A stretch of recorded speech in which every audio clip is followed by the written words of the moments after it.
well postseason. And here's the kickoff by Rainville for Blaine. It's fielded by an up man for Cretin at the 15-yard line. Heading to the far side and brought down at the 25 is Tony Santoya, linebacker for Cretin Derham Hall. Blaine's tackle made by Jason Neros, number 48. We'll take a look at the Cretin Derham Hall offense. Well, their big gun is Chris Weinke, the junior quarterback. We'll watch him put it up in the air, and there you'll see they take a look at the front line. In fact, he takes the snap from his brother, Derek Weinke, who is a year older. And Rosga, his favorite receiver, the All-State left end. Ted Johnson, 44. And Steve Rosga, 34, behind Weinke, who goes back on first down. Straight drop, dump it out, caught to the 30, and an 8-yard gain on first down to Tony Lancette. Tight end. And now the Blaine defense. Well, there, take a look at the group up front. Mitch Moorhead is the All-State left tackle, and the linebackers in secondary for you. It was Leonard's there, the linebacker, making the stop, number 57. He is the captain of that Bengal defense, co-captain along with Todd Erickson. Scouting report on that as we have a jump here by Cretin. Left side, David Kay, 67, jumped, and they'll lose 5. Well, everyone knows that Cretin likes to throw the football, and they came up doing what we expected, that Weinke would put it up. The scouting report in the Blaine defense is small but good, and it'd be interesting to see how much Cretin tries to run against a defense that's turned small for at least AA standards. Well, they're very quick, Ted, and that really amplified on the artificial surface. And there's the first hookup of the game from Weinke to Jeff Rosga, whom many feel may be the best all-around athlete in the state. 49 catches. That's number 50 for Jeff Rosga this year. Well, Rosga is an outstanding basketball player and also a good baseball star at Cretin. Super body control there to keep himself in bounds. Jeff Rosga does it all for this team. He plays defensive back and does all the kicking and kick returning for Cretin.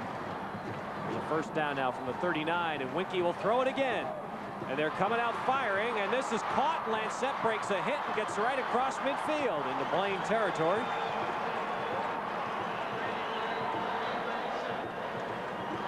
But Weinke getting good protection so far, and see a missed tackle coming up here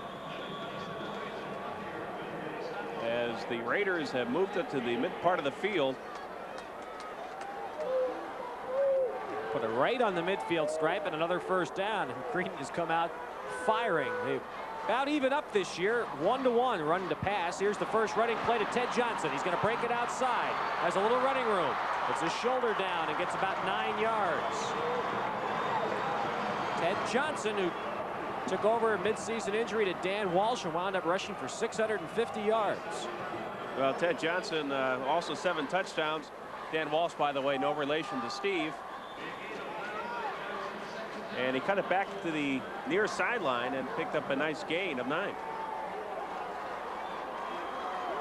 So it is second down and about a half a yard here from the 41 of Blaine.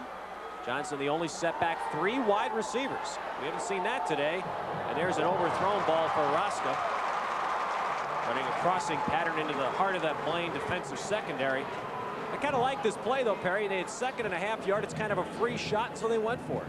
It is a free shot, and Rosga's the guy you want to go to. Just overthrown for Cretin Derham Hall. He is their bread and butter man.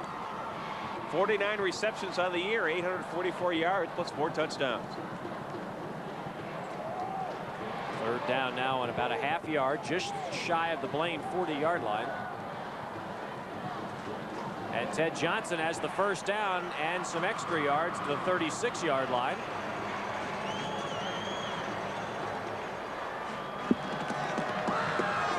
A good mix-up so far in offense for the Raiders. And let's pause right now for station identification on the Minnesota State Prep Bowl Network.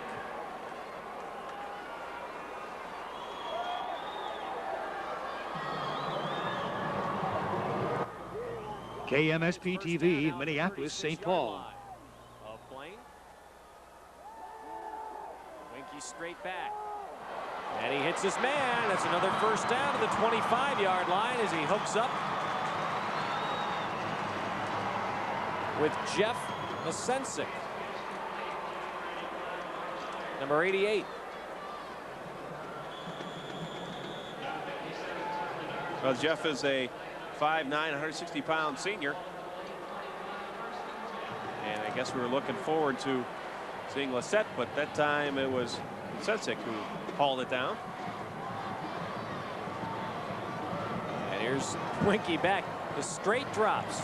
A roll a little bit right, coming back over the middle to Lancette. He's to the 20, he's to the 15, and Lancette is inside the 15, and another first down for Cretin.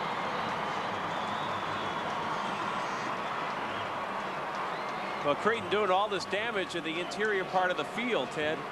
They have not gone wide at all, and it's been Lissette or Masensik who has done the damage, primarily number 89, Lissette. And there, Tony takes it down for a first down to the 13. Weinke is 5 out of 6 thus far. They've run 6 passing plays and 2 running plays. And this is going to be a naked bootleg. Weinke has room to the 10. And a nice knifing tackle there at the 8-yard line.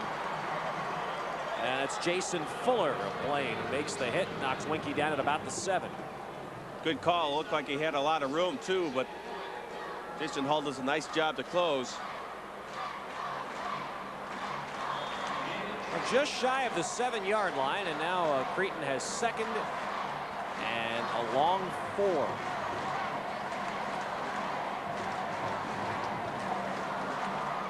Here's Weinke, one of the few quarterbacks in the Prep Bowl who has thrown more interceptions than touchdowns this year. 10 touchdowns, 15 interceptions, keeps it right over center and goes to the 5-yard line.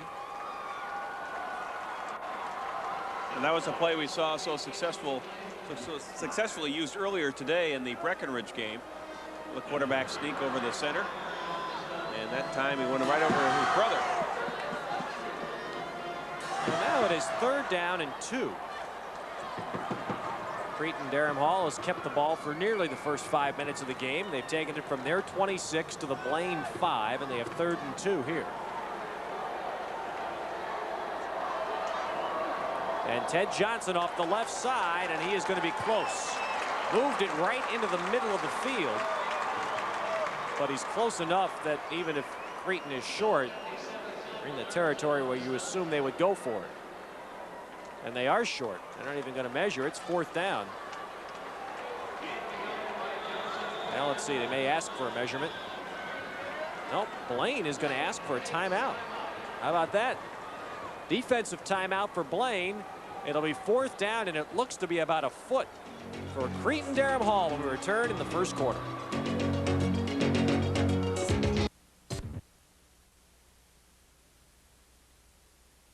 Ahead, the Spuds against Winona. That was a good matchup. The Spuds victorious in Double-A action a year ago. Now it'll be either the Raiders or the Bengals.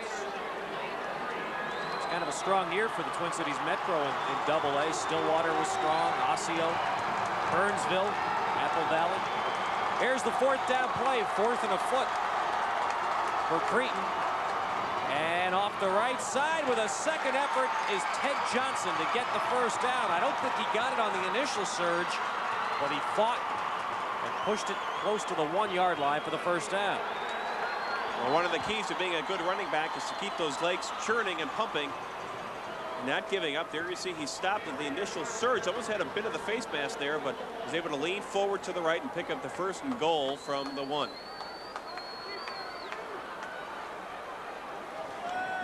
Ted Johnson has scored 7 touchdowns. Cretin has scored more on the ground than they have through the air, even though they're a passing team. And here is Johnson off the right side, and he is in for a touchdown.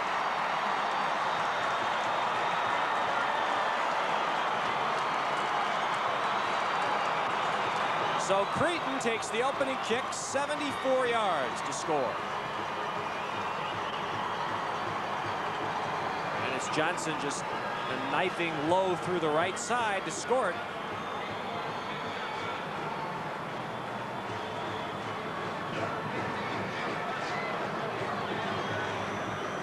now the extra point to be attempted by Rosga.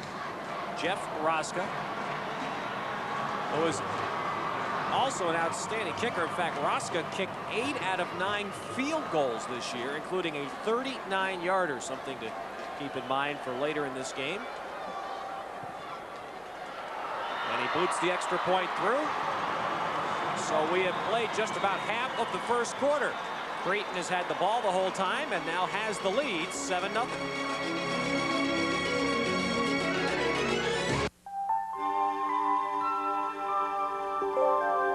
The Caribbean, Florida, Mexico, Hawaii. This winter, American Airlines will offer more flights to more sunny destinations than ever before.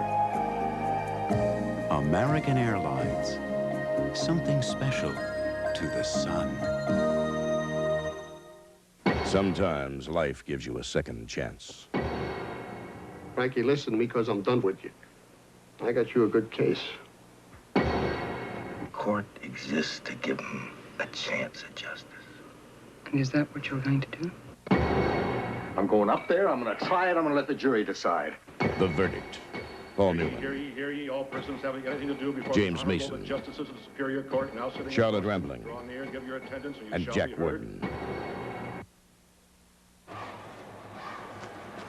Well, an impressive opening drive for Cretin Derham Hall. They take the kickoff and march it in as Ted Johnson goes over for the one. And the cheerleaders, certainly they do believe it, that their Raiders will win the AA game. Now we'll see what Blaine has in store here at Prep Bowl 7, sponsored in part by John's Red. Check your yellow pages for the dealer near you. And Warner Stallion celebrating Jim Warner's 60th birthday with their Father Knows Best sale.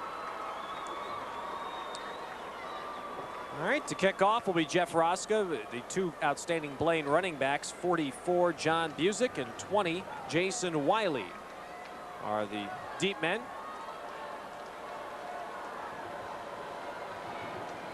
And we'll get our first look at the Blaine offense, which runs about 5 plays for every 1 passing play this year. Cretin Derham Hall, of course, is about an even shot. This will be Jason Wiley, and they run a fake reverse. Wiley keeps the ball to the right side. He got through the first line and is an open field. And Wiley is all the way out to the 45-yard line. That was a strange return because it looked like Cretin had him penned in. They didn't go for the fake. And then all of a sudden, Wiley turned the corner. Watch the fake here coming up, or the fake reverse, and he keeps it himself. And Wiley gets some good blocks there. You see one man took down 2 defenders. Had some nice open field here, but just ran out of room before he's finally brought down by 3 Raider tacklers. 45-yard line. It's a good field position for Blaine to start. Tom Newman runs the ball first down. It's John Busick, big hole left side, all the way to the 40-yard line of Cretin. That's one way to get him back pumped up. Blaine offense, quarterback Tom Newman, but it's their fullback. You saw him run, John Busick, the All-Stater. And the fellas up front. Favorite target, Noble Rainville, and left in. Newman's favorite target when he goes to the air. Tom Newman, the quarterback. Busick running for over 1,700 yards this year. He's the only setback. Gets the call again left side. Broke through the hit at the line and just gets 6 yards out of a play where there was no hole.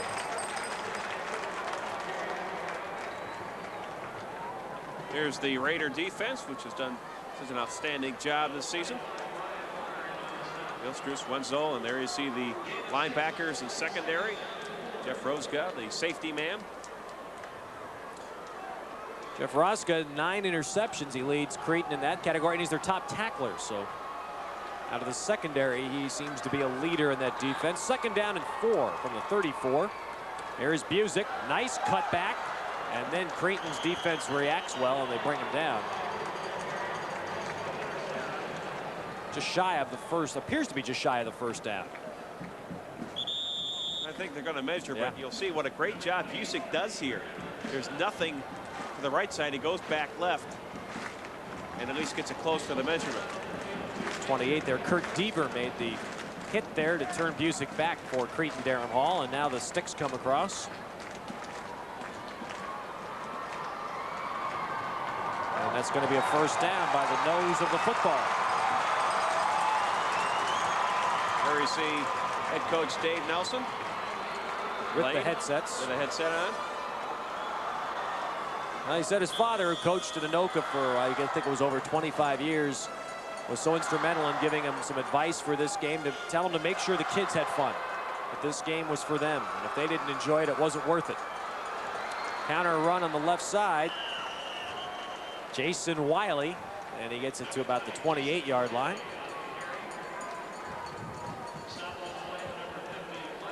Well, both coaches are quite relaxed yesterday at the press conference going in. For both of them, their first time here, and the Raiders and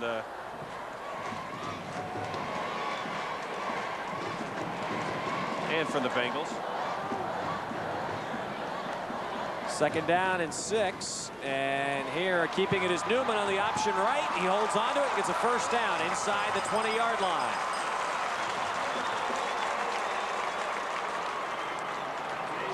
Well, we talk so much about Busick, the all-state fullback, but Newman, the quarterback, can run the ball quite well himself, and there you see him on the option, pick up the first down down to the 19.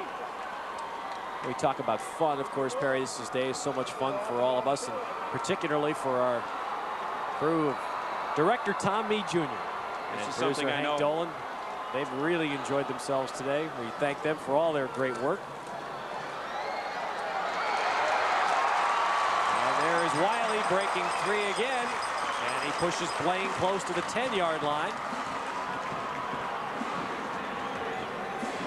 Well, Wiley, who was the one who returned the kickoff, so definitely the midfield or so. You see him churning yardage. As Blaine showing a versatile offensive attack. Pat Whitty out of the secondary finally made the hit for Cretin Derham. Second down and 1 from the 10-yard line. 3 minutes to go first quarter, and getting the first down over center is Newman. And so Blaine will have a first and goal here.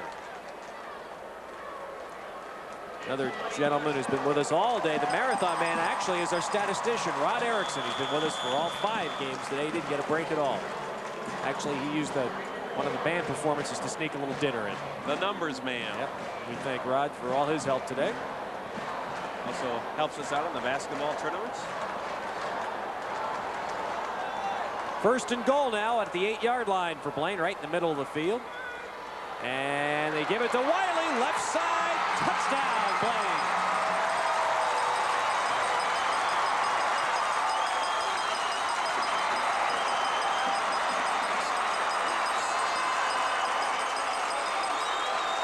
Well, Jason Wiley is not as big as some of the other fellows in the field. He's only 5'5", but he makes the nice cuts here, follows his blocking, finds the hole, and powers his way in for the score. And 2 totally different touchdown drives. Cretin went 74 yards, mostly through the air. Blaine went 55 yards entirely on the ground. Noble Rainville kicks the extra point with 2:35 to play in the first quarter. We are tied at 7.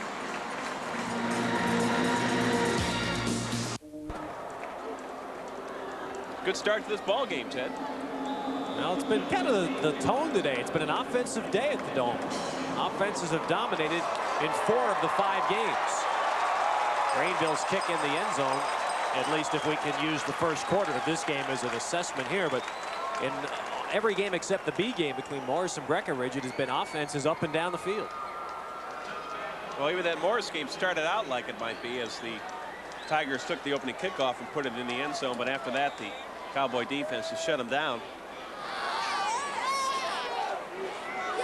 Cretin to start from their 20-yard line in their first possession. Weinke threw 6 passes, completed 5. And here's Weinke back to throw again, rolling right, buying time, and now unloading it into the Blaine bench out of bounds. Getting pressure from Matt Bauer, 64 at the last minute, and Weinke decided to unload. If you use if you can use generalities as you look at Weinke's numbers, Perry, this Cretin team appears to use the pass to set up the run, which has become kind of the vogue in the NFL now. Well, that's what they did so effectively on that opening drive, where they went over the middle for 10, 15-yard chunks. And then finally putting it in the end zone behind the running of Ted Johnson. 2nd and 10.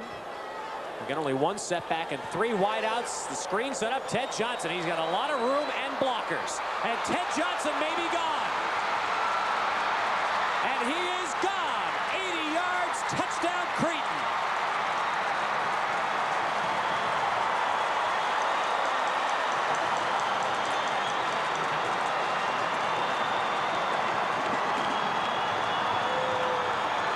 Take this play and send it to the coaching clinic on how to perfectly set up a screen. Unbelievable. They knew they had to get some pressure. The Bengals did. And that left Johnson all alone. Watch him follow the good blocks up front. Number 75 there, Harold Harris, with a key block to spring him along the sidelines, and he does the rest. Teddy Johnson, his 2nd touchdown of the game. Right out of the first quarter. Well, that play was, I mean, no offense to Ted Johnson, but that was one that just about anybody could have run. That was such a beautifully executed screen. They had suckered in the entire defensive front. Johnson had blockers and the whole wide side of the field. All he had to do was kind of run straight ahead. That was a team score. The extra point good by Rosga, and Cretin Derham Hall strikes back quickly to take a 14-7 lead.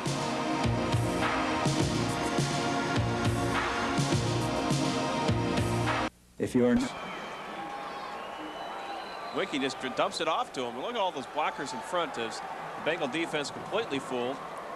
And here's Harold Harris, made that block, and as you said, it's just a foot race after that. Now in that whole replay, once the Teddy Johnson caught the ball, you only saw 4 blue shirts. The defenders really got sucked in on that screen pass. And I guess in a game like this where emotions run high early in the game, that screen pass kind of is. You use the defender's aggressiveness against them. Exactly, and you know that after that first touchdown drive that they felt they probably need to put a little more pressure on the Cretin offense and on Weinke. Now they fake another reverse, and Busick brings it to the near side. And this time the hole's not there, and he does not even make the 20-yard line before being brought down by Eli Fuentes on the Cretin kick coverage team. So Blaine will start at their 18, 14-7 Cretin Derham Hall at 2:04 to play in the first quarter. Well, Busick was there, but he knew that Eli was coming.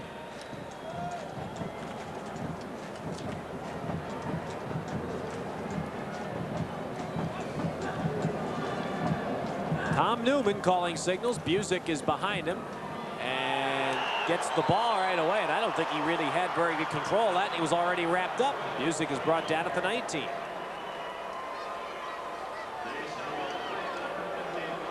Well, one of the coaches talked about yesterday some of the keys to winning ball games, and it's how well clubs respond to being from behind. Most of these teams are don't get behind often during the regular season. Mike Mills, number 50, made that play for Cretin.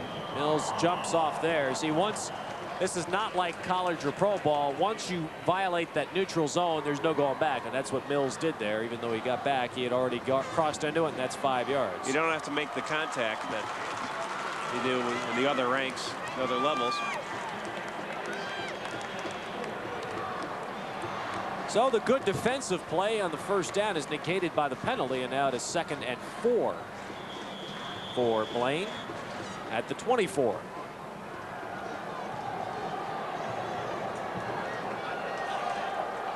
Newman on the option. Pitch to Busick, going wide side, and he's drawn down from behind, but he does get a first down out across the 30.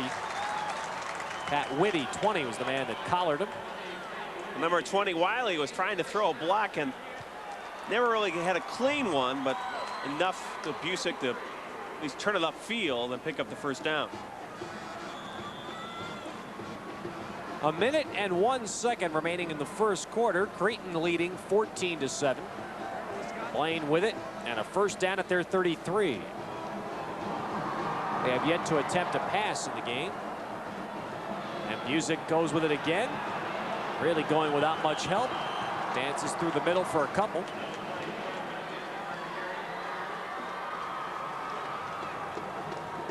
Blaine in 13 games threw 124 passes, so just shy of 10 a game. Weinke, on the other hand, for Cretin, attempted 256 passes. That's just about 20 a game coming into this prep bowl. 2nd down and 7 now from the 36. This is Wiley to the 40. Nice leg drive, and Jason Wiley is near a 1st down. Jason Wiley gets a lot out of his size, just 5'5" and 160.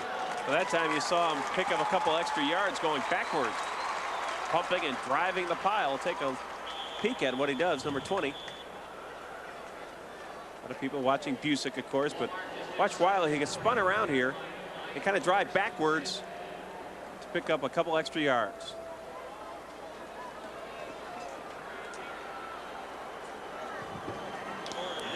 And that's going to be the end of the 1st quarter, as it was a 1st down. So we'll come back with Blaine and a 1st down at their 44-yard line. But another offensive 1st quarter in the AA championship game at the Prep Bowl. From the Dome, our score is Cretin Derham 14, Blaine 7. This is Blaine's 2nd possession. Both teams have scored fully in their possessions in the game, and there's a tackle for a loss as Busick is stopped in his tracks at the 42-yard line for a 2-yard loss. The hits there by Ryan Barr and Tony Santoya, the inside linebackers for Cretin.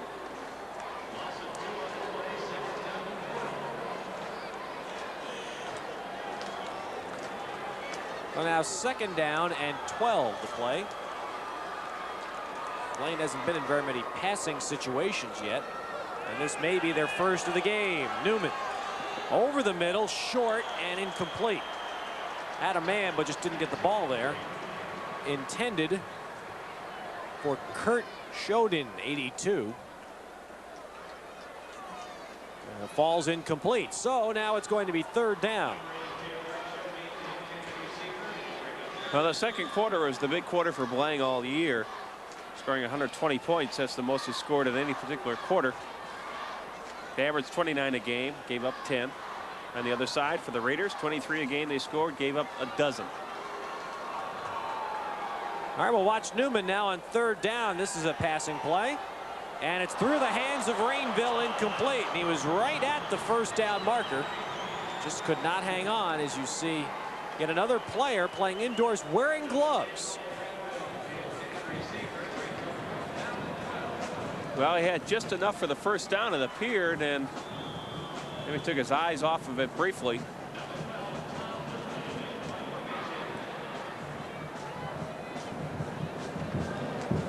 Here's the punt by Newman.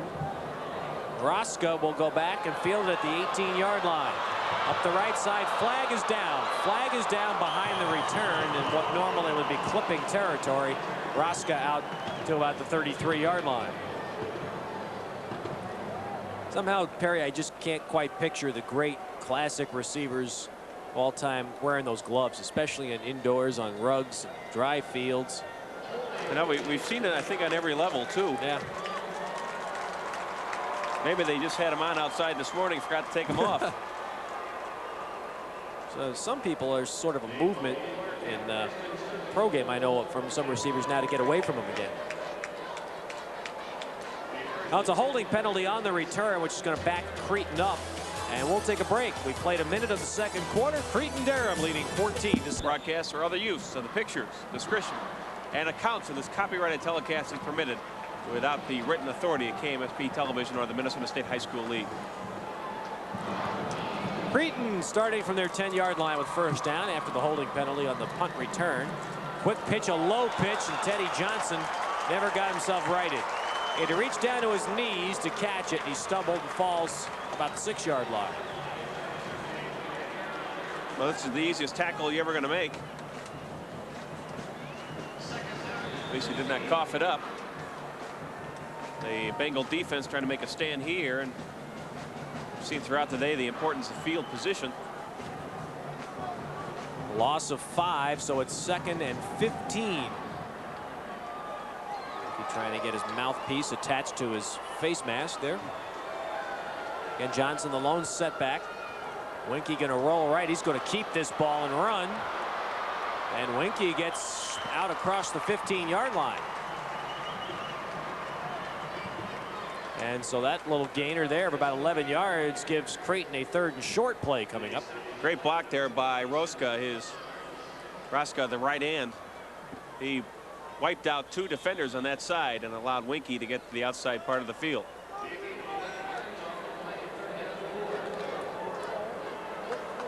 Weinke looks like he's got a pretty hefty pair of rib pads on. What do they call that again? Flak jacket. Flak jacket, right. The old Dan Pastorini special. 3rd and 4 here at the 16-yard line.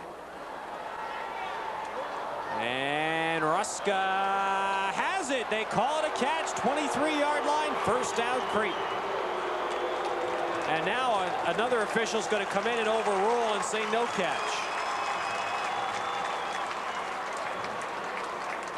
Now you see, he never really had the ball, let alone forget about the inbounds. It looks like he never has the ball here. He doesn't have possession. There you'll see.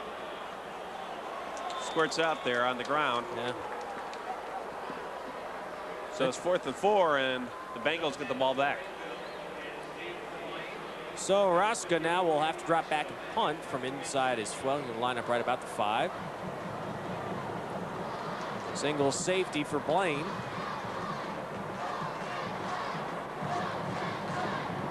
Rosga with no rush takes plenty of time, gets off a short kick, takes a nice bounce away from Rainville, and he'll just have to let it roll and look at the bounce all the way down to the 30-yard line. That winds up being a 54-yard punt for Jeff Rosga. Cretin Derham versus field position. They have the lead. Big play. Don't worry about mistakes. I made a big one last time. I'm not worried about it. I know we're going to win. When you got to play aggressive and go for mistakes. You know, don't worry about mistakes. Go for their mistakes and make a big play happen out of it. Blaine defensive coaches talking to their troops as Blaine's offense takes over. 1st down at their 31. Newman on a play fake, rolling right, going to throw long near side and way overthrowing his man, Noble Rainville, who was being covered by Pat McQuillan. Well, that may be where Dick Bramer is right now. Where is Dick? Well, it's kind of hard to play your trumpet on your packet, I imagine. Obviously a band with no rooting interest in this game, huh? They're all down there in that corner of the dome, just preparing for halftime. 9 minutes to go in the 1st half, and it's 14-7 Cretin. Now Newman pitching on the option to Busick. He got room. Busick has a 1st down. Out to the 45-yard line.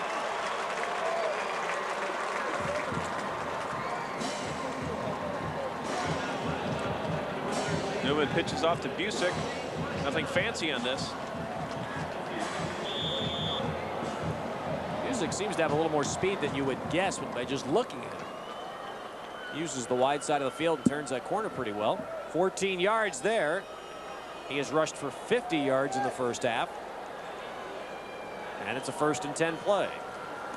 Jason Wiley going left. And here's his play stopped up, strung out nicely by the Cretin defense. And it's Buddy Idison, 82 on the hit. All right, last time, this time back with the halfback, and good containment. Actually ran into his own blocker. And that helped slow up his progress, and the Raider defense led by Idison came along to make the stop. Second down and 9. They pitch to Busick. He's going to get another 1st down here. Again, using the wide side of the field to his advantage. And John Busick goes all the way down to the 41 of Cretin. Well, obviously, they seem to know they can run to the right side behind Mike Ryan and Ryan Severson. Chad Anderson, the right side of that line, providing some good blocking. And Busick doing the job of the running game. Rosga finally got over to make the hit there at Busick. 13 more yards for him, and it's first down now at the Cretin 41. They'll try Busick again. This time it's stacked up. Idison at the bottom of that pile, along with Jay Wenzel, 56. Well, here's Johnny Busick. He carried 239 times during the season. That time all wrapped up by the Raiders. Scored 19 touchdowns. Tom Newman looking to the bench for the call. Newman is 0 for 3 in passing. The Bengals have 93 yards rushing thus far in the first half. And they run a double handoff, and Wiley's wide open to the far side. And he had strung that outside. He might have been able to turn it up the field. He cut back in at the hash, and that might have enabled Cretin to knock him down to the 30-yard line. Well, we've seen this play throughout the day, the reverse and the inside handoff. This time the tailback, it's Wiley, and looked like he did have that blocker in front of him, number 81. That's Chad Anderson. But he cut it back inside into the pursuit. He was too quick for his blocker is what his problem was. His blocker couldn't get out there fast enough. Wiley couldn't wait, so he made a decision. Still got a first down, though, to the 30-yard line. And inside goes Busick. Pulls up the middle for about 3. Oh, it has been two totally different offenses in this first half. Blaine has gained every yard on the ground, and Cretin has gained most of theirs through the air. Cretin with 14 yards on the ground, 133 in the air. Blaine has 106 on the ground and 0 through the air.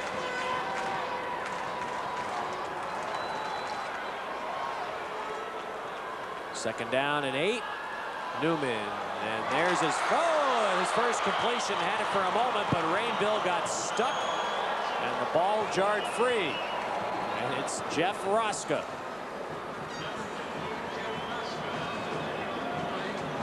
Rainville actually had to wait a little bit for this ball to get there. There you see him, and boys, he's stretched out. When you have that, you're going to get popped, and Rosga is right there.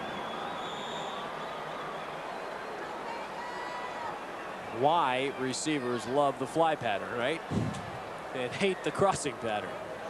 No one likes to go over the middle, that's for sure. Except Willie Gauld, right? Yeah. 3rd and 7.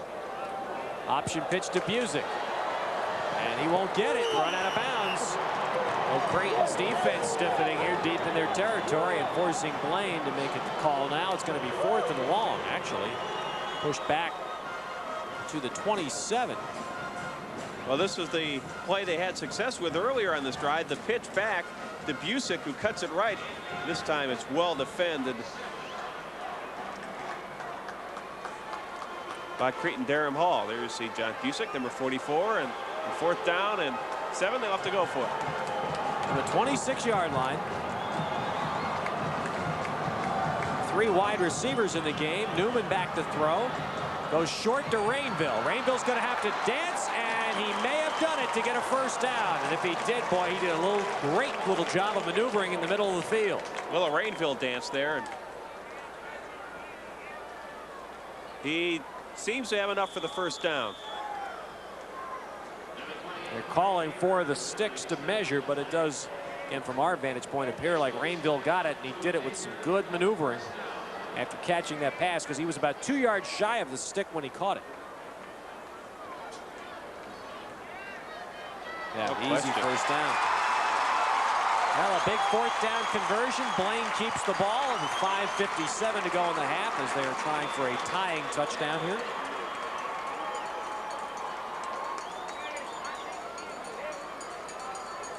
(14-7). Cretin Derham Hall the lead.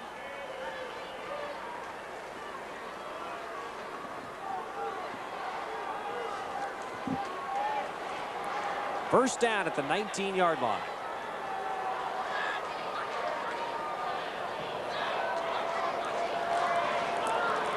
Nice little give inside, and Wiley spins and is knocked down near the 10-yard line.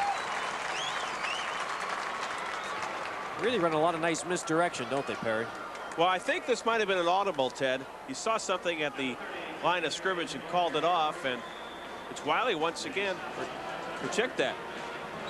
That's Jim Cannery, number 30. That's checked into the lineup unnoticed until now, but made his presence felt down that run. All right, it gives Blaine 2nd down and 1. Newman has the ball, and his pass just didn't get there. Oh, he had his man, Rainville. But the man was there, and the ball just couldn't get there. And by the time it did, it was broken up by Bert Sager of Cretin. Saw some tape on his helmet there, said to look like the regulators. And he made a great play. His man was there. So now it is 3rd down and a yard. That was kind of a free play, and Blaine went for the end zone. Now 3rd and 1. They need to worry about getting the 1st down. And they hand off. This is Jason Wiley going left. He has the 1st down. He has a touchdown.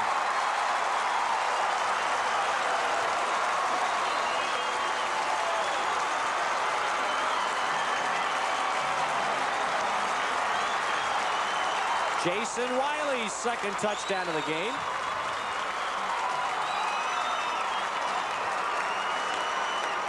Again, look at the lead blocking. 2 linemen out there, and the crushing block for Blaine delivered by Mike Ryan. And now Rainville to try and tie the game out of Newman's hold, and he does with a flag down. And so we'll break with 4:41 to go in the 1st half, and we're now tied at 14. Makes every inch count here, and there you'll see good job following the blocking, and it was the captain along that offensive line, Mike Ryan, the pulling guard, number 68, which really helped open the path for Jason Wiley. John Busick was not in for Blaine during the last set of downs there in that touchdown drive, and so Wiley took over and did the job. The penalty was against Cretin on the extra point, a 15-yarder. And to be honest, we didn't see what happened, but it's a 15-yard penalty, which means the Blaine will kick off from the Cretin 45. I'd imagine to be for unsportsmanlike conduct of some sort, but it was on the extra point attempt. Maybe a rule against jumping on the back, too. 35 yards in penalties now against Cretin in the game. Nothing yet against Blaine.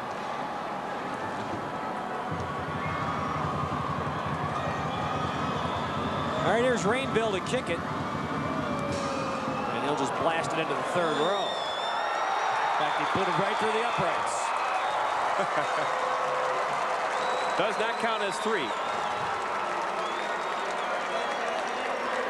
But he can tell the story for a long time. A lot of people don't realize, you know, you can do that after a fair catch. If you fair catch a ball from any part of the field, you can elect to free kick it. And if you free kick it through the uprights, it's 3 points. They used to do that in the old days, didn't they? Yeah. Somebody did it when I was a kid to win a game in the NFL, and I don't remember who it was. 1928 Giants, wasn't it? 4:41 remaining in the half, and Weinke picks up right where he left off, and he hits Lancette at the 30-yard line. And that's what we talked about, the 10-15 yarders to Lancette over the middle. They've really not gone to the sideline on any fly patterns as of yet. I think Rosga's been pretty quiet, at least in that particular duty of his. One of several chores for the Raiders. Rosga has caught 1 pass in this game. Lancette has caught 4. 2nd down and a yard at the 29. Jason Fuller made the tackle on the last play for Blaine. Big blitz. And Weinke lost the ball. He is down way back at the 14-yard line. You see the Cretin lineman trying to argue he was passing, but no go. That's a 15-yard loss. Well, this is really the first time in the entire game that they put the good pressure. There you see coming on the blitz with number 56, Mike Mooney.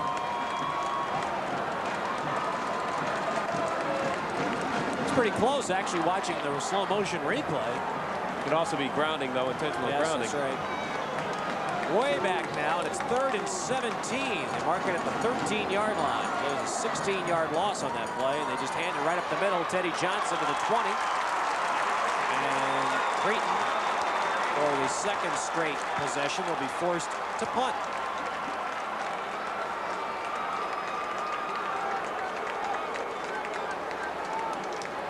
So Blaine will get perhaps the last good crack here in the first half as we go under 3 minutes. We're tied at 14, and they should get good field position out of this. Well, looking at John Busick on the sideline, he did take a breather in that last offensive series, the All-State fullback for Blaine. And he does have his helmet on, his pot on, and he's ready to go. Well, there's no rush, and Rosga's wait and let his whole team get downfield to cover this punt. And at the 40-yard line, there's a fair catch, but a flag thrown, and they did run into the kicker.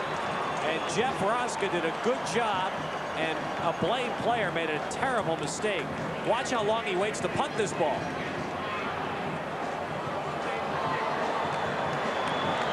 Well, he may have acted a bit, but I'll tell you what, there's absolutely no reason for the Blaine player to be anywhere near the kicker there. The kick was long gone. He waited. First of all, he did a good job waiting for the players to get downfield. Secondly, once he did kick it, he did do a good job of taking the spill. Well, it's just a shame from the Blaine standpoint because that's a senseless penalty. What Rosga is simply doing is saying, hey, if you're not going to rush me, then I'm going to give my coverage team as much chance as I can to go down the field. But the Blaine player there, and it was Matt Bauer, number 64, who ran into him, really he got burned a little bit with an act, but he had no reason to even be that close to Rosga. We have a timeout on the field, so Cretin keeps the ball. 2:38 to go in the half, and we're all tied at 14. Tied at 14. There's our time remaining in the first half, and Cretin keeps the football after a roughing the kicker penalty. They have it at their 36 now and a first down. So new life for Weinke. 4 wide receivers in the game. And he hits Rosga crossing left to right, and he's out near midfield.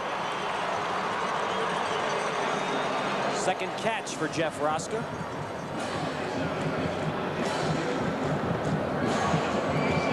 Well, that middle part of the field is what has been open all night as far as the Raiders are concerned. The time in a crossing pattern. The other ones have been a little curl, 15-yard, 10, 15-yard curl patterns. So it's first down now. Cretin from their 48 as we go under 2 minutes. They've got a screen set up again to Teddy Johnson. Blockers there. And Johnson has it to the 35-yard line of Blaine.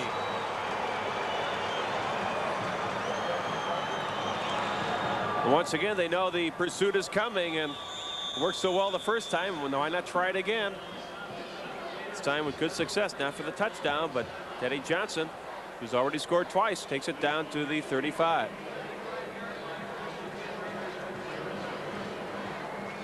You see, tried to split that crease just like he did on the touchdown run, but couldn't. Tried to cut back across the field, got to the 35, where Cretin takes a timeout with 1 minute and 49 seconds left in the half, and what appeared to be Blaine having a chance to at the last scoring opportunity of the half has been reversed, and it's now Cretin that is pushing. Well, the roughing the punter penalty, giving the Raiders a chance to possibly go ahead here.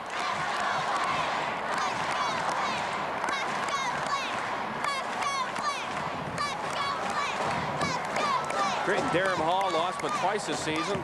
Successive games. St. Paul Central 26-23. They got blown out by St. Thomas Academy 40-14, but they're able to avenge that loss in the Section 3 playoffs against the St. Thomas, winning that one 21-12. Their toughest game in the playoffs was against Apple Valley, 24-21, an overtime victory. A personal foul against Apple Valley at the end of regulation. And they helped Cretin there, forced Apple Valley to play the overtime from the 25 instead of from the 10. Teddy Johnson keeps his feet, stays inbounds, and goes to the 28-yard line. clock will move, but really there's plenty of time here as Jason Fuller was on the hit for Blaine. Well, Teddy Johnson doing the job here now on the receptive end. There's a missed tackle there by number 56. That was Mike Mooney, the linebacker. 2nd down and 4 from the 29. Weinke, quick hitter over the middle to Lance set. And he's to the 15. And Cretin will have a 1st down. They call a timeout, although they don't really need it. They, in fact, might be better served to let the clock run a little bit here. Well, I'm sure at halftime that Dave Nelson and Blaine will have to make some adjustments over the middle. That is wide open. Have to crunch up the safety man a little bit or drop the linebackers a little bit deeper. Yeah, that what you would guess would be a tight end. That little tight end over the middle has been open all half. You're right, for Cretin. 1:09 remaining in the half. And Cretin still has now 1 timeout left.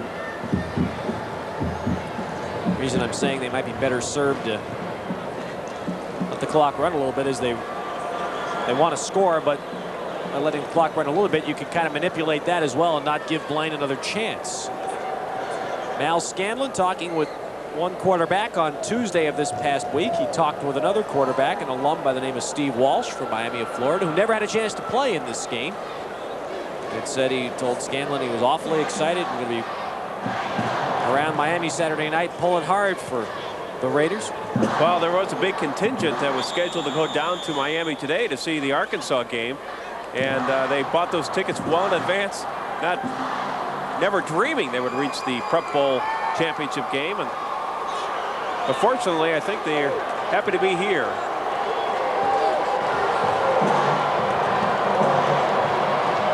First down at the 14. And Weinke has a man inside the 10, down to about the 6-yard line. That's Mike Shire with his first catch of the game. Clock is running, but still plenty of time. 50 seconds. It's 2nd down. And, oh, 2nd down in a long yard. And Weinke's ball batted up in the air. It's up for grabs, and Weinke almost caught it. He couldn't hang on, and it falls to the ground incomplete. Watch Weinke. He almost catches his own pass here. It's unbelievable. Good awareness, good presence on the football field. Nice block there by number 77, Mitch Moorhead, the All-State defensive lineman who tipped the ball. 21. It's Brian Bakke, junior for Cretin Derham Hall. His dad Dick is our floor director, working on the field on the sidelines with Jim and Dick during our long day today. And I know Dick in the back of his mind has been hoping that somehow Brian get a chance to get in this game tonight. 3rd down and 2, 41 seconds in the half. And Weinke is smothered. He gets rid of the ball, incomplete, but they'll call him, I believe, down for a sack. They're going to rule him in the grasp and down, sack at the 14-yard line, clock running, and 4th down coming up. And now Cretin will use their last timeout wisely to stop the clock. Well, we talked about the field goal ability of Jeff Rosga. He was 8 of 9 of this year, his longest being from 39 yards. This will be a 32 attempt. And there you see the flak jacket. No protection for the ribs there. Well, you can't get hurt with something like that. No, those guys throw. The famous story about Dan Pastorini, I forget the gentleman's name who developed the first flak jacket, but he took it into Pastorini in a hospital, told him, hey, if you wear this, you won't get hurt. Pastorini said, prove it to me. And the guy handed him a baseball bat and said to Pastorini, hit me as hard as you want. Pastorini did. The guy didn't feel it. Pastorini said, I'll take one. I think he took 2, as a matter of fact.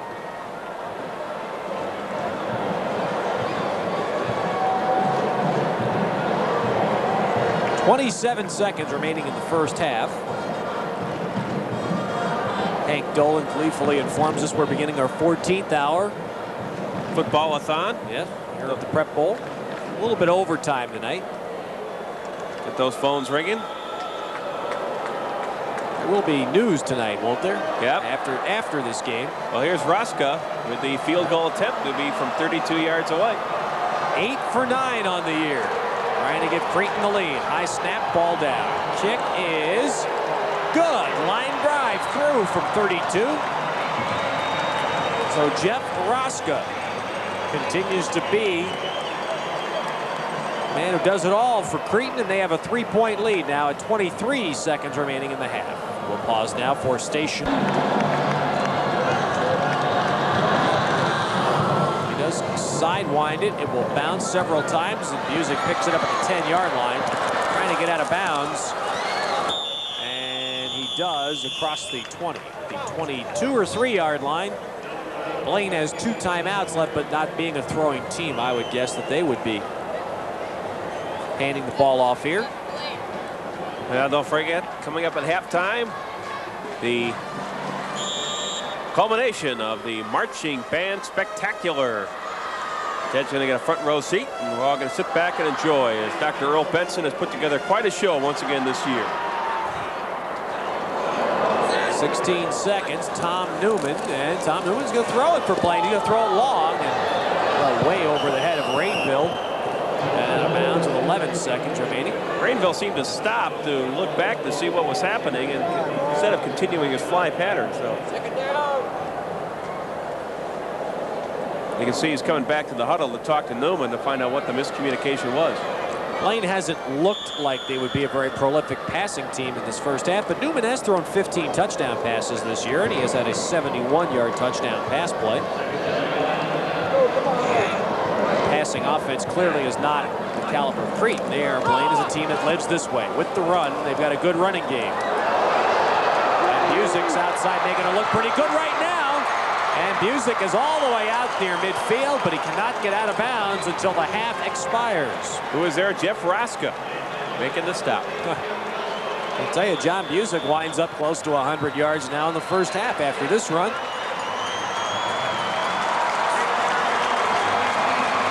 Nice break to the outside. Of course, what he's hoping is if he can get out to near midfield and then get out of bounds with a second to go, they can at least run one shot down near the end zone, but that didn't happen. And the first half ends here in our AA championship game. It is Cretin Derham with the late field goal by Rosga leading 17-4. Weather this morning. This will be Wiley, and they'll fake the reverse again. Wiley going right. He's got the wedge. He's out of the open field, cutting back, and he is tripped up and finally brought down at the 40-yard line. That was Buddy Idison who was Johnny on the spot. It looked like he had the field and the distance to go all the way. Now this is what they've done in every kickoff, the fake reverse. Wiley will keep it and turn it upfield. Now he has the wedge in the opening and cuts it back to the inside and cannot get the block, and there you see Idison, number 82, making the stop. At the 40-yard line, right up the middle goes John Busick. Busick in the first half rushed for 94 yards. Wiley ran for 57. Blaine completed just 1 pass in the first half. There you see some of the defensive players, the regulators, not the scuba team, their defensive squad. 2nd and 8 here at the 42 for Blaine. And there's the second completion of the game. Newman to Rainville, and that's a first down in Cretin territory.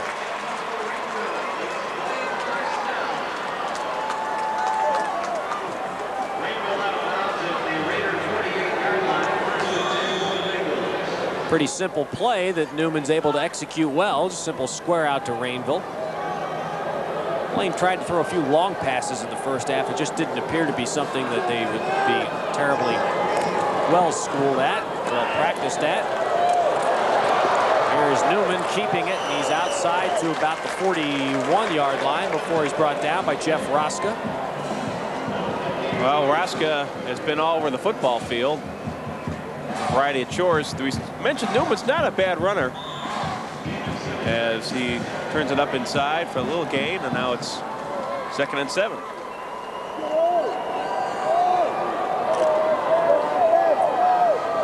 Thing to get well wishes. One to Peggy Imhoff watching tonight.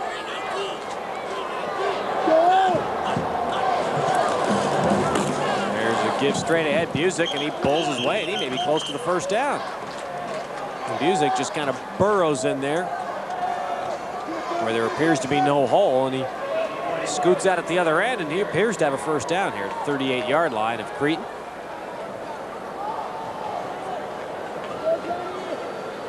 Yep.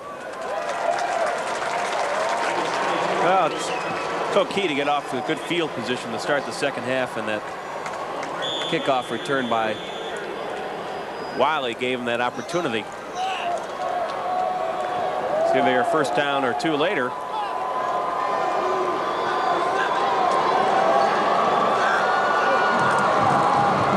And here's a give to a new back in the game, and he's to the 30-yard line for Blaine, and that is Pete Buck. Number 34 makes the carry to the 30-yard line of Cretin. Well, Pete Buck came in. He is a 5'8", 175-pound senior, getting his first carry of the ball game. Makes it a good one. Picks up 8 yards.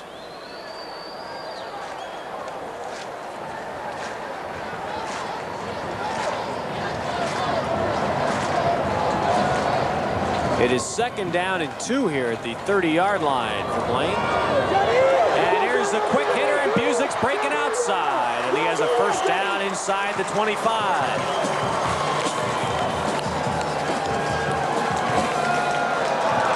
Johnny Busick this time goes to the left side as the offensive line doing a good job, Ted, opening up these holes. Busick doing the rest, finding them, then cutting it upfield. As the Bengals are on the move. Bert Sager the tackle, and there's another 100-yard runner on Prep Bowl day. John Busick now at 106 yards on just 16 carries. He'll try it again. Big hole left side, and he's inside the 10.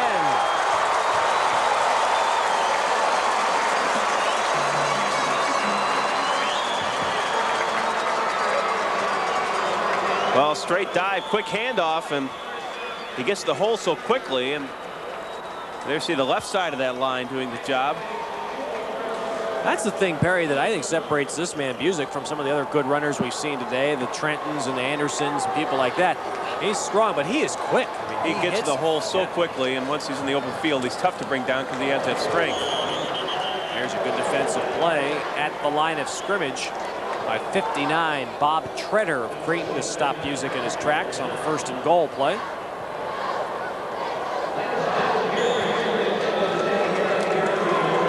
Now to the 7-yard line, 2nd and goal.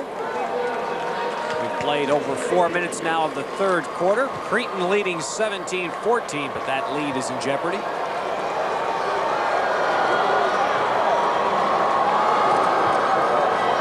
And it's Newman on a play fake, being rushed, rolling, and brought down right about the original line of scrimmage by Buddy Idison. Well, in case you're thinking 4th down and a possible field goal, the Bengals have connected 4 out of 4 this year by Noble Rainville, as long as being 37, so this is within his range if needed. But obviously they like to punch it in for the touchdown. Play coming in with Sean Hoover, number 13. Busick is the lone setback here on 3rd and goal, 7 yards away from Blaine. And they give it to Wiley left, and Wiley doesn't get it. Now that's the play they've scored 2 touchdowns on tonight, but not there. Racked up after a very short gain. But they do run it into the middle of the field to set up Rainville. It was Kurt Deaver, 28, who made the hit. Well, we just talked about what they would do on 4th down, and indeed they will try for the field goal as Noble Rainville will come in. 24 yards. He's 4 for 4 this year, and he's now 5 for 5, and we have a tie football game on a 22-yard field goal. 6:24 to go 3rd quarter in our Class AA title. Rosga and Ted Johnson, the deep backs for Cretin. Rainville's strong kick will drive Rosga back to the 3-yard line. This time they fake the reverse. Rosga keeps it, and he steps out at the 18-yard line. right now down to the sidelines and Dick Bramer.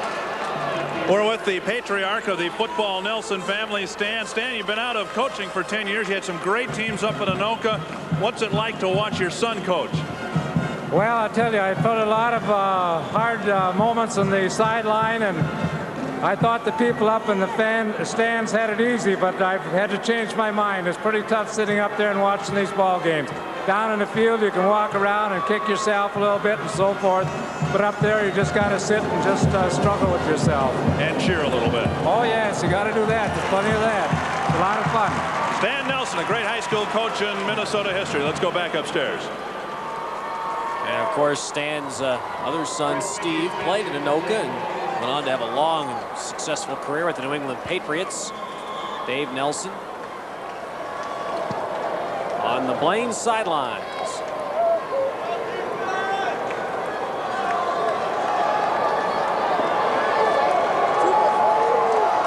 Second and 10 after Weinke's first down pass was misfired. Shire cut out, and Shire cut in, I should say. Weinke threw it out pattern.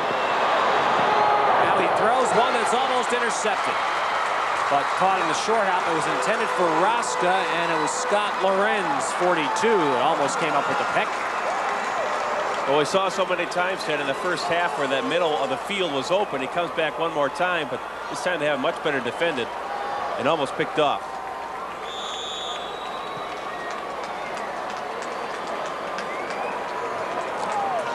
And so Cretin now facing 3rd and 10. Weinke in the game is 12 out of 18, 201 yards and 1 touchdown.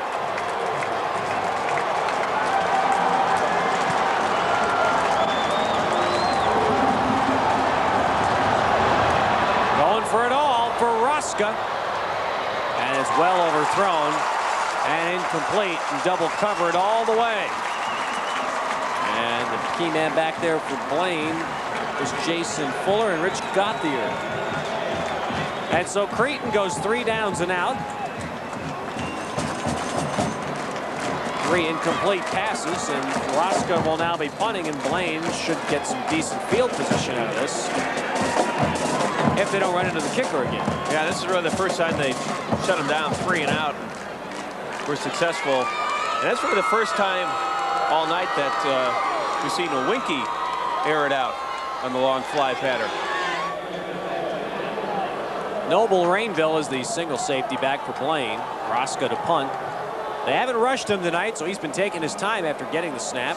You can see he's really out of breath after running that fly pattern. Look at him, deep breathing. And he gets off a nice kick, high enough to force a fair catch and a fumble and a loose ball.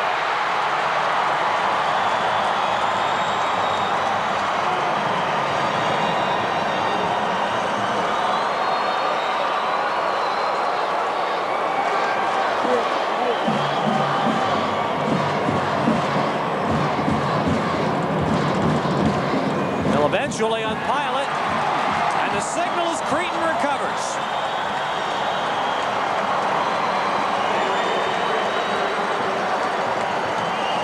Well, he took his eyes off the ball. It was that simple. And let's see if we can find out who. Looks like it might have been Tony Santoya, number 55.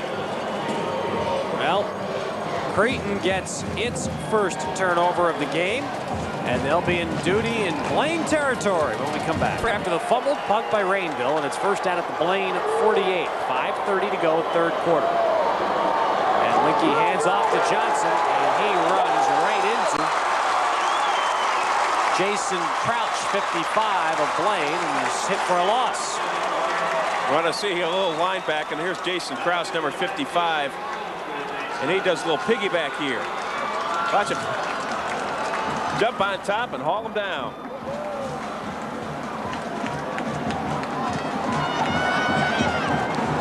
Candid Yes, camera. yes, it's you. It's you.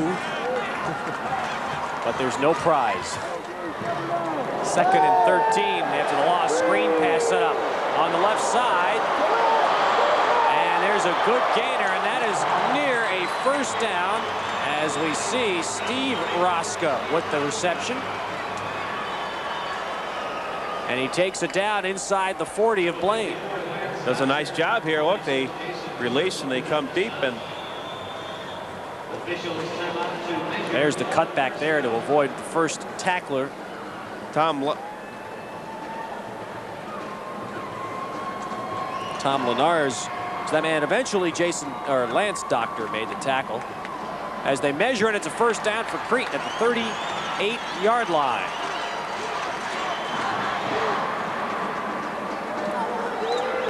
A 22-yard field goal by Noble Rainville. It's been the only scoring of his third quarter. That was by Blaine, and tied the game at 17. Cretin now threatening at the 38 with a first down.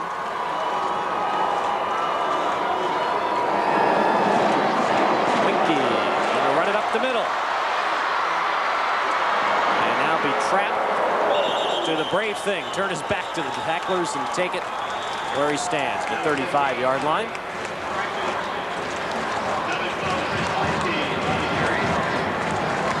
Look at that thing. I don't know what happens to his jersey there as he just gets bunched up, I guess.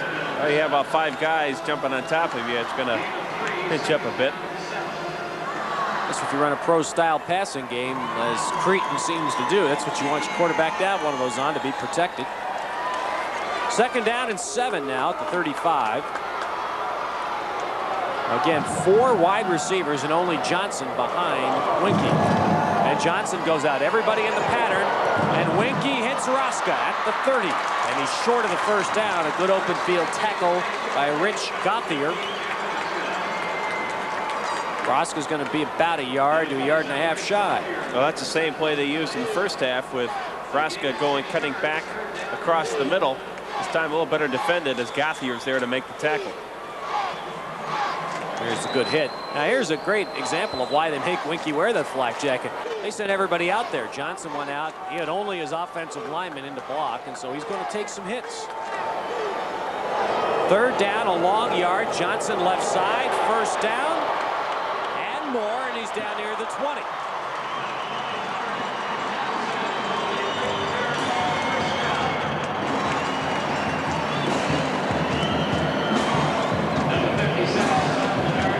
Well, here's Teddy Johnson again. Got to get him a tearaway jersey. Yeah, he has a problem with that jersey falling out of the shoulder pad, much like the flak jacket out of Weinke's jersey. It's first down now at the 21. 2:40 to play in the third quarter. Tied at 17. Johnson again, the lone setback. He goes out, big rush. Weinke gets rid of it, incomplete.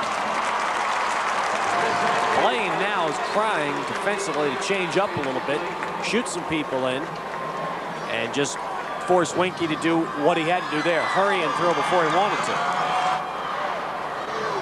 Well, once again, they tried that crossing pattern, but this time to the other side with Rosga. But the pressure was enough to throw off the timing. They have been able to cut off that middle seam a little bit here in the third quarter. That so effective for the Raiders in the first half.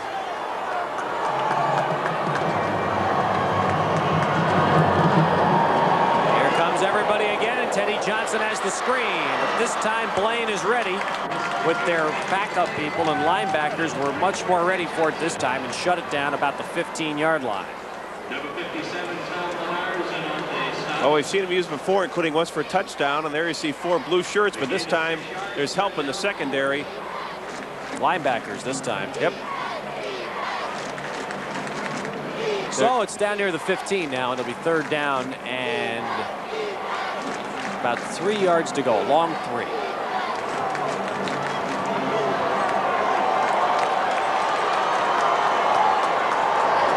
And Weinke's going to try to throw for it to the end zone, and he overshoots his man.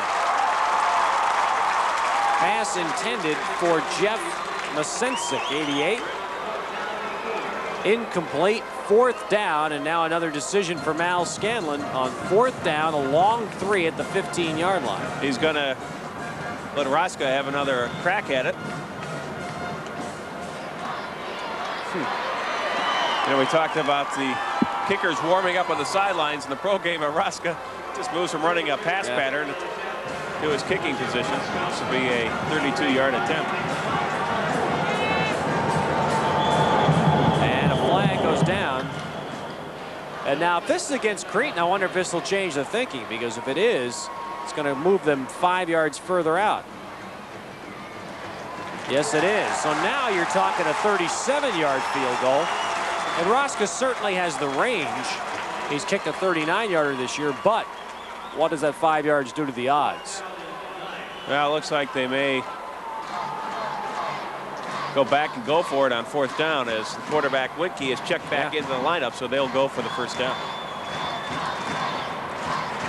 The percentages in those 5 yards, of course, with young people, and they emphasize young, the percentages decrease drastically on those 5 yards. So now it is 4th down, and they need almost 9. A long 8 from the 20-yard line. 4 wide receivers.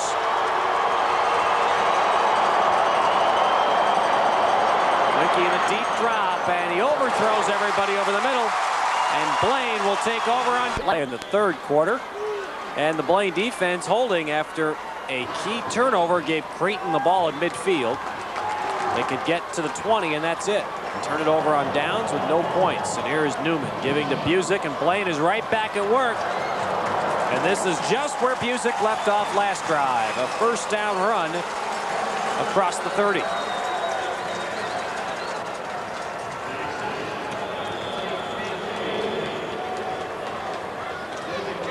Well, we talked about it earlier. There's just the quickness of Busick finding that hole.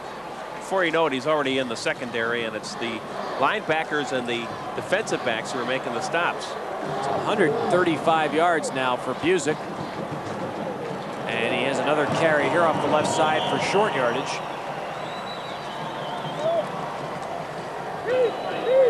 Guess we're really getting a test here, Perry, the old adage that a good running team can beat a good passing team by controlling the line. That's what Blaine is trying to do here. Control the line of scrimmage, by the way, in case you're wondering, the Prep Bowl record for most yards rushing by an individual is Rick Meyer last year, the outstanding tailback out of Granite Falls, 183 yards. We came close to that. J.T. Anderson in our 9-man game today. Yep. 160+ yards from Halleck. And that's going to be a 1st down run for Jason Wiley.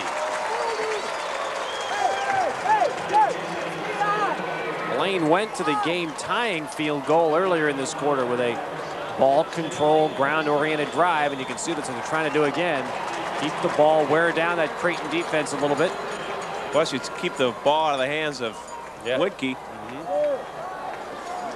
And Dave Nelson knew he had to do that. Keep Weinke off the field as much as he could. This will be the last play of the 3rd quarter.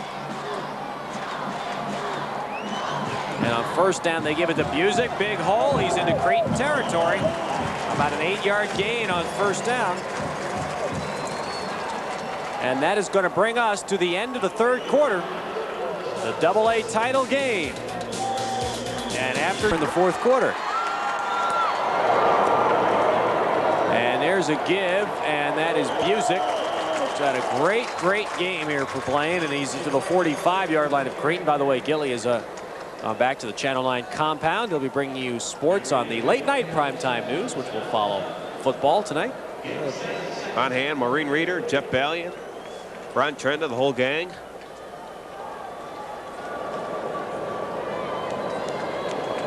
You updated on the big Notre Dame victory today? Oh, yes. Stunned me.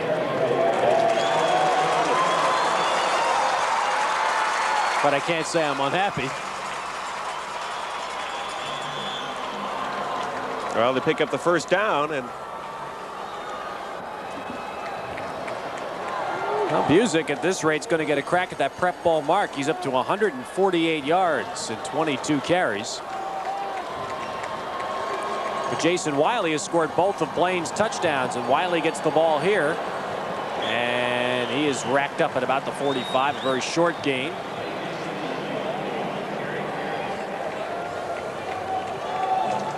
Wiley's run for 67 yards on his own. So it's over 200 yards on the ground for Blaine.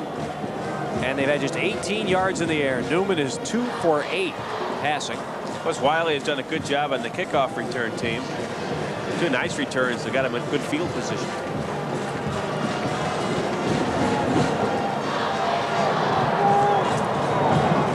And here's a play fake, and Newman's going to throw it. And throw it long down the near side here for Wiley. And McQuillan had an interception, and he dropped the ball at the 15-yard line. And that one is going to hurt if Cretin is unable to stop Blaine on this drive. Well, not only is McQuillan there with a chance to get it, but Pat Whitty, number 20, is there. So good double coverage deep, and you see the safety man McQuillan come over. The opportunity just out of his hands. 3rd and 10 now at the 45-yard line for Blaine. Early 4th quarter and a tie game. And Newman to throw again. And he has a man near side, but he overthrows Rainville. And Newman really upset with himself because he had a receiver open. And so now it is 4th and 10, and Blaine may choose here to punt. Looks like that's what they're going to do, and try to pin Cretin deep. A little shorter pattern, just what needed to pick up the first down, but led him by about a yard or two too much. Newman will punt the ball.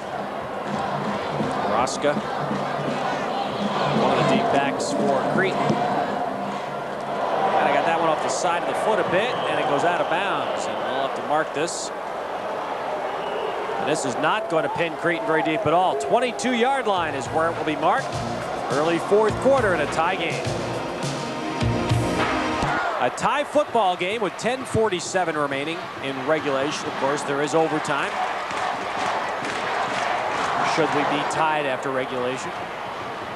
Right now, Chris Weinke gets a shot to get Cretin going from his 22-yard line after a short punt. Ted Johnson. He has virtually nowhere to go. Johnson has had virtually nowhere to go all night on the ground. He is carried now 10 times and has gained only 27 yards. And of course, he had an 80-yard touchdown run with a screen pass.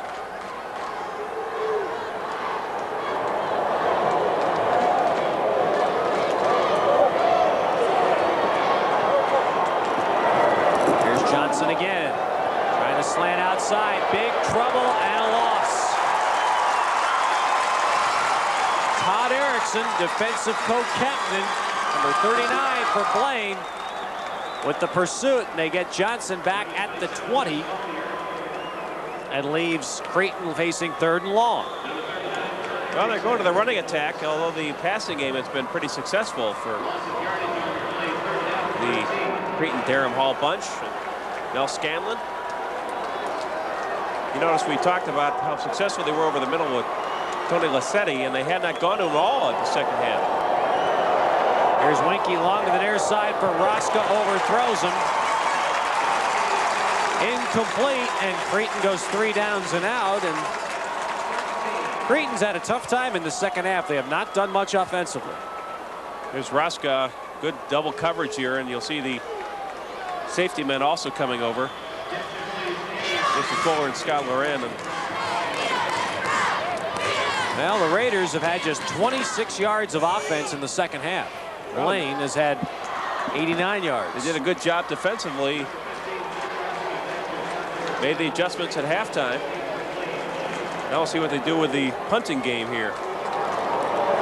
Right, no rush again. Rosga takes his time and then booms one out. Rainville fair catching at his 40-yard line. And the Blaine Bengals, who are slowly seem to be turning the tide of this game in their favor, will have a shot now. They start from their 40-yard line with the ball, but Cretin's defense is going to make it tough for them as Busick is racked up after a very short game. Bob Treader was in on number 59.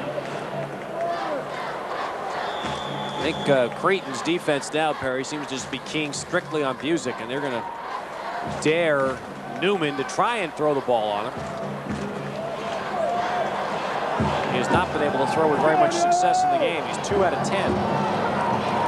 They run that inside handoff again to Wiley, and he breaks it out momentarily and then is hit shy of midfield and shy of the first down.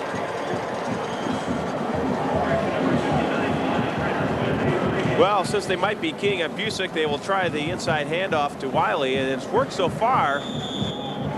Makes a nice game, but this time it's defended a little better, so we'll bring up a 3rd and about 2. And who was in there throwing his body at the runner to make the final hit was Rosga again. 3rd down and 2. Blaine from their 48.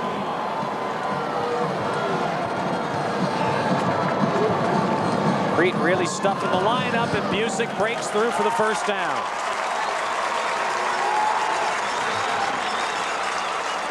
Great power running by John Busick. You can see the hole is there already, but he moves a little bit to his left. As the fellows up front for Blaine are really doing the job, the offensive line, as they move the football pretty well here so far in the 2nd half and only have that field goal to show for it thus far. Option, Busick. Racked up and virtually no gain. First man there for Cretin was Cretin Derham, 28. Played a pretty good game on the outside. Derham stops Busick for no gain.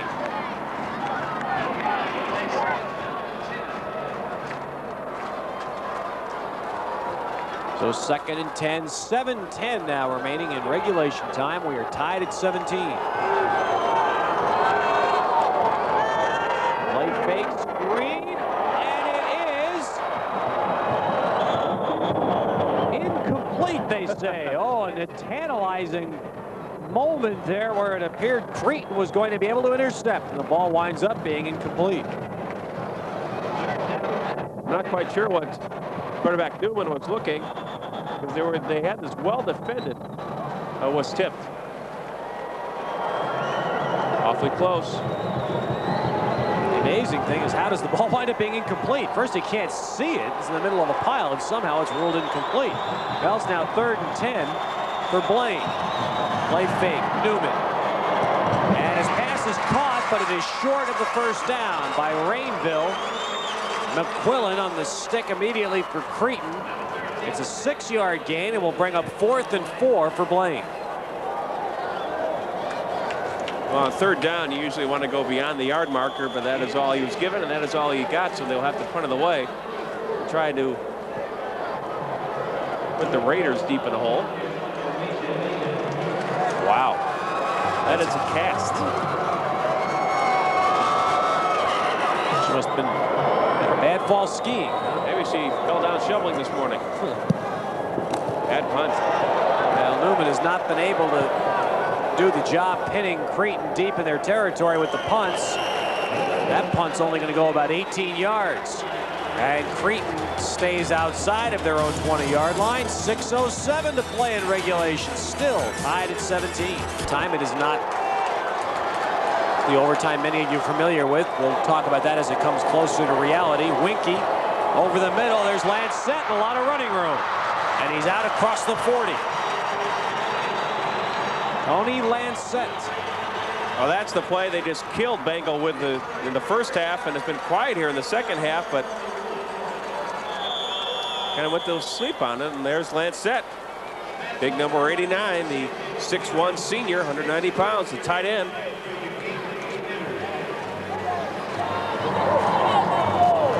First down now at the 41 for Cretin.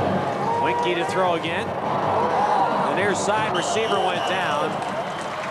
That was Mike Shire that went down on the near side, untouched. Pass is incomplete, and it's 2nd down. And just to update you, both teams with their full complement of timeouts should they need to stop the clock.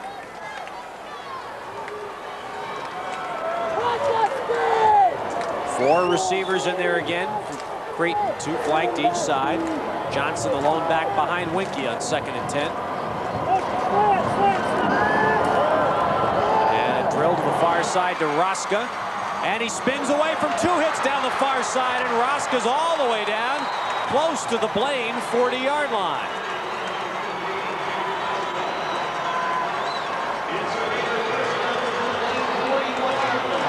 Well, Rosga's favorite target throughout the year. This is just Poor tackling, actually.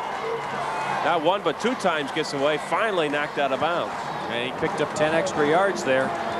And now Cretin is at the 41-yard line of Blaine. 5:16 remaining. Tied at 17.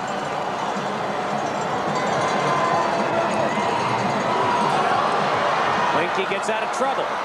Going to keep it and go out after a pickup of about 5 yards. He's marked out at the 36 of Blaine.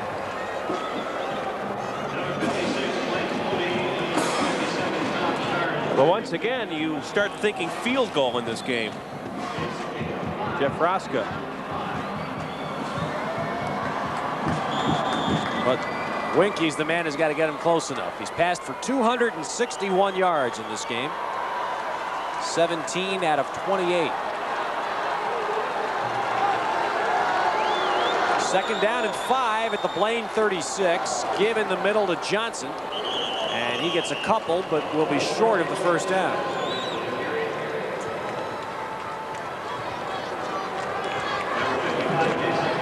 And if we can use the series of plays earlier in this half period as a barometer, Rosga's range would seem to be 30 and in. Yeah, they definitely have to get it closer than this, but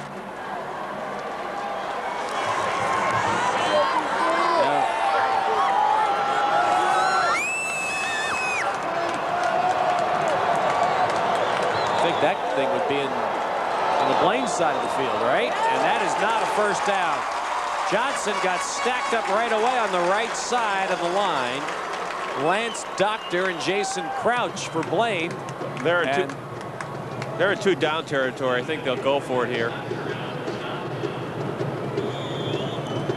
Well, they have to, really. They don't have a whole lot of alternatives. 4th down, and it's a short, well, it's a long one, we'll call it. A yard and a half, so take your pick. Short 2, long 1. It's a yard and a half, 33-yard line. Blaine, 3:50 to play. And Weinke to roll out, and he has the first down inside the 30. On the rollout, Chris Weinke converts the 4th down. Cretin keeps possession.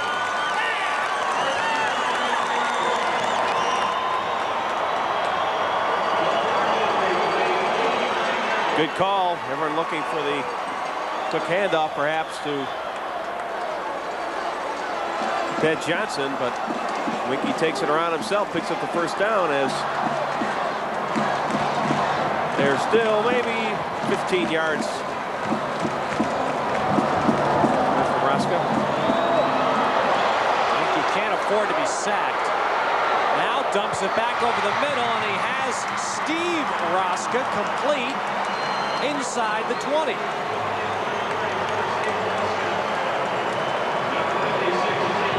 See what Chris did throughout the year, but he's not thrown that big INT tonight. Nope, no interceptions. Did a nice job, as you mentioned. He cannot afford to get sacked. Anything but the sack.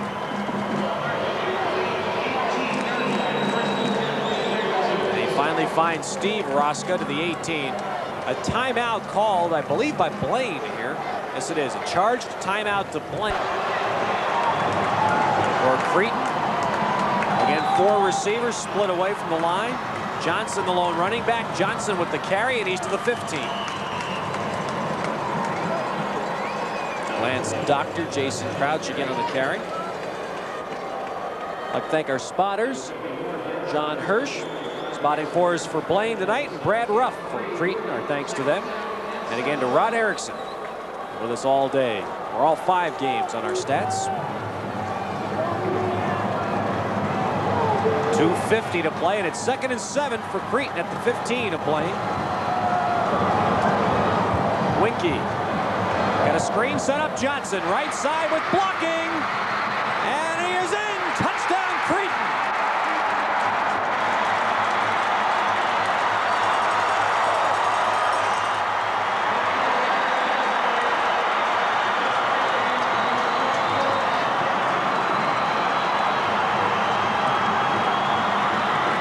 Well, the screen pass has worked all night.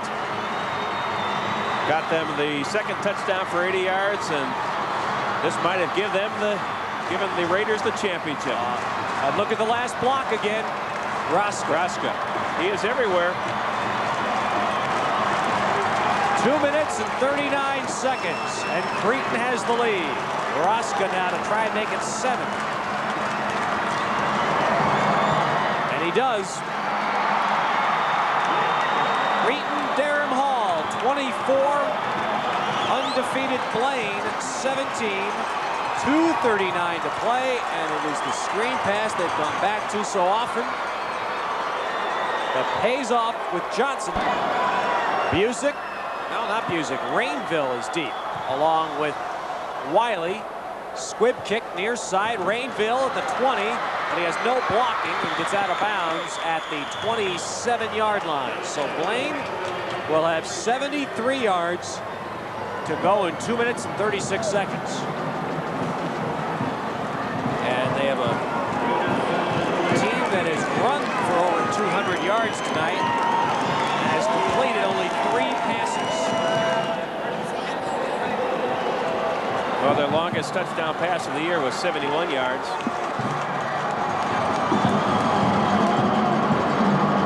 And now Newman goes to the air on first down. He's got a man open. It's Wiley, 35. Wiley trying for the sideline. He's got it with a first down.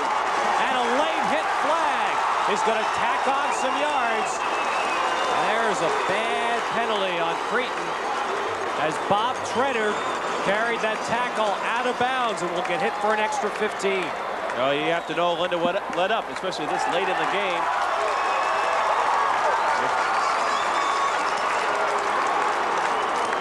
One thing for McQuillan to be there, number 13, the safety man, to come drive him out of bounds. But there you see, they're at number 59. And he gave the referees no choice but to call that. He didn't even hit Wiley until Wiley was already out of bounds. Plus, it was a bad spot. It was right in the Blaine bench. Yeah. At certain times, you do things that give the officials no recourse. They don't want this game to be decided by penalties, but that was so obvious they had no choice but to call it. So the extra 15 moves it to the 43 of Cretin. Suddenly, Blaine now has plenty of time with 2:29 remaining. It's a handoff to Rainville, who's looking to throw it, and does, and it is incomplete. A dangerous pass thrown to Wiley into double coverage. McQuillan and Rosga, and it's incomplete. Well, they're trying to pull out all the stops now with 2:23 remaining. Rainville will bootleg it. Good effort there by McQuillan to break it up. Yeah. Wiley actually had good position. Yeah, he did. 2nd and 10 at the 43. Cretin. And Newman's pass is caught by Rainville.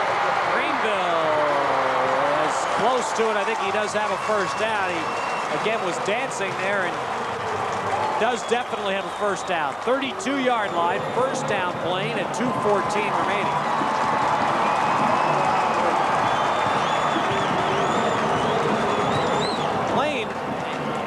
They wanted to, I feel, clearly could run Busick a couple times here. They have enough time with 2 timeouts remaining. They don't need to hurry and pass on every down.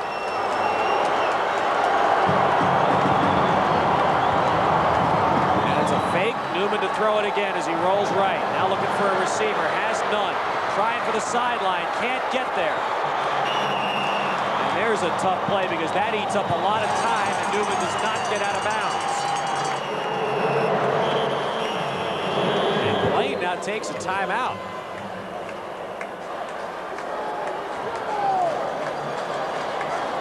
A little bit disorganized, disheveled, and they take a timeout. So now they have just 1 left. 1 minute and 45 seconds remaining.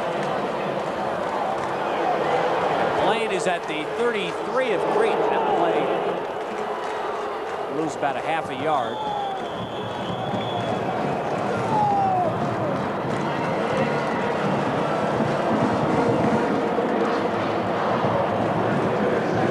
Busick came over to the sideline. He looked like he might have been just flat out of gas. He came over at the end of that play.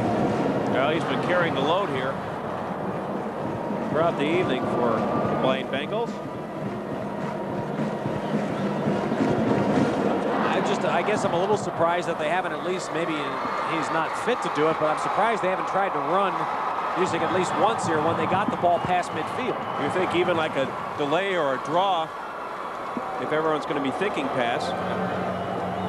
With certainly enough time that this is not a panic situation for Blaine. There is the picture right there. The only other relevant number is that Blaine has one timeout remaining.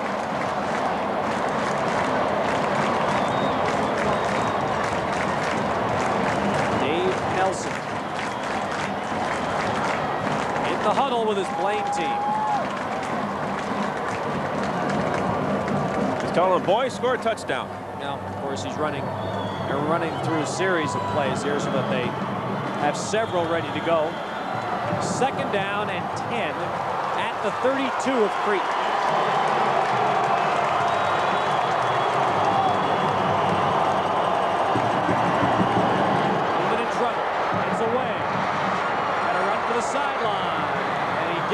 A short gain. He's out of bounds to stop the clock, and he picks up 4 yards. Well, last time he failed to get out of bounds. This time he made sure he did. Good pursuit there by defense, and they're trying to keep him inbounds, but Tom gets to the sideline just in time. And Mike Mills is the one who broke through initially, number 50. John Music back in the backfield. It is 3rd and 6. 1:36 remaining. Out to Wiley in the flat. Wiley has it, and Wiley is near the 1st down. He may be a tad short. Clock is running. They have yet to call for a measurement, and he is short. They're not going to call for a measurement. It's 4th down. Now Blaine's rushing to the line, and here's where they need to take their time, because this is a 4th down play. And now what happened? Music called a timeout as Newman took the snap and snuck ahead, and they won't count the play. Music called a timeout, and the timeout is granted before the ball was snapped. And there's exactly what you'd think that last timeout should have prevented, was this kind of disorganization. Well, there's number 44, probably hearing the instructions. He's the closest man to the bench. He hears the coach's call for it, and he signals the officials, and they got the whistles blown before the sneak. There's no question that that was the play she needed the timeout. The ball game for Blaine is right here. This is 4th down. They need about a yard, and the clock is irrelevant on that play. If they don't get a yard, the time doesn't matter. Well, that's where you take your time and make sure you're going to run the best play you have. So now they have no timeouts, 1:11 remaining, 4th down, and it looks like a full yard is needed at the 23-yard line.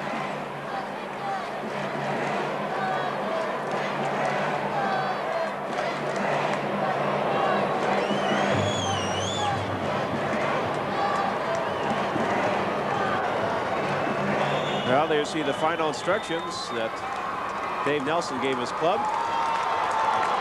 And here we go. 4th down and a yard. Music is the lone setback behind Tom Newman. And he got it easily. Music inside the 20. 1st down Blaine. Now they have to pay a bit more attention to the clock. Well, the clock does stop so they can move the chains. Still better than a minute remaining. 19 yards away for Blaine. Moving to throw. And it is caught, yes, by Rainville, right about at the 10-yard line. Just inside the 10, it will be 1st and goal for Blaine. Boy, that is called right on the line. When I checked that, it looks like it will be 2nd and 1, so you're right. 2 things there. He made the catch, and B, he got out of bounds. So it is 2nd down and a yard. Moving, rolling left. Gonna keep it and be hit for a loss. Now that was definitely not the play.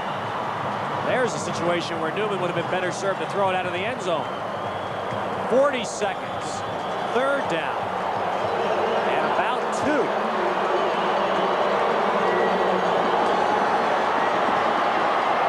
And it's incomplete.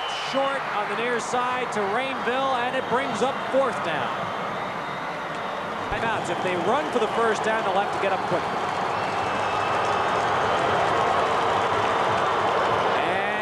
Is Buck for the first down, and Buck is near it. He lost the ball. Do they call it down? Yes, he is down. Buck is down inside the 1. It will be 1st and goal for Blaine with 23 seconds remaining. Well, let's take a look at this.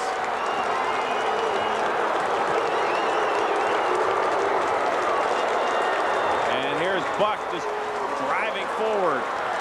Now, the rule is simple. The ground cannot cause a fumble, and that's what he did. The ground caused the fumble when Buck tried to stick the ball out. Newman here tries to sneak it in with 15 seconds left, but a costly penalty against Blaine, I believe. Yes. And instead of 1st and a foot, it will now be 1st and goal back at the 5. And that is a costly penalty. March it actually to the 6. They marked it at the 1 on Buck's run. And now Blaine has to worry. If they run a play here and they don't score, if they run it, they may not get another one off.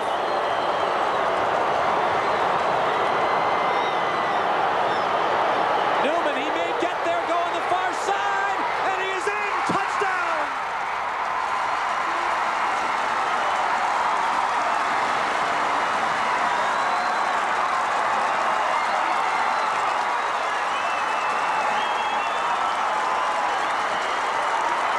With 2 seconds remaining, Newman scores, and Blaine is alive. And they have a choice. First, let's see the choice Newman made.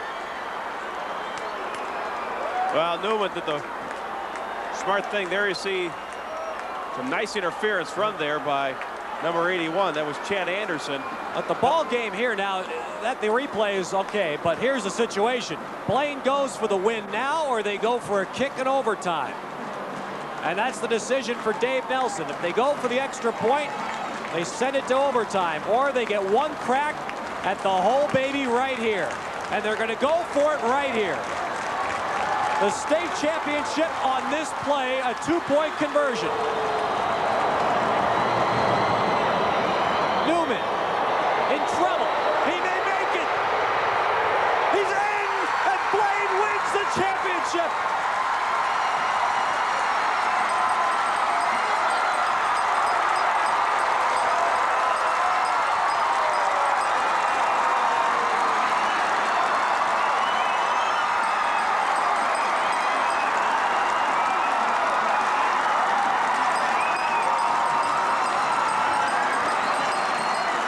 There are still 2 seconds remaining. The clock does not run on the conversion.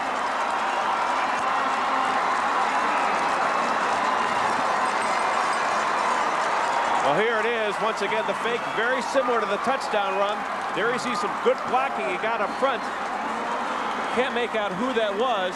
Might have been Greg Engstrom, number 52, sealed it off for the 2-point conversion. And Newman just broke the play. And there you see some flags on the field. There'll be some type of delay of game or on Blaine because all the players piled on the field. Remember, the pylon is in the end zone. The pylon is a touchdown. If he hits the pylon before he's out, it's a touchdown. I think he did. He doesn't have to go inside. This is not scheme. The pylon is a touchdown. Boy, Mel Scanlon, what a great season. They had it in their hands.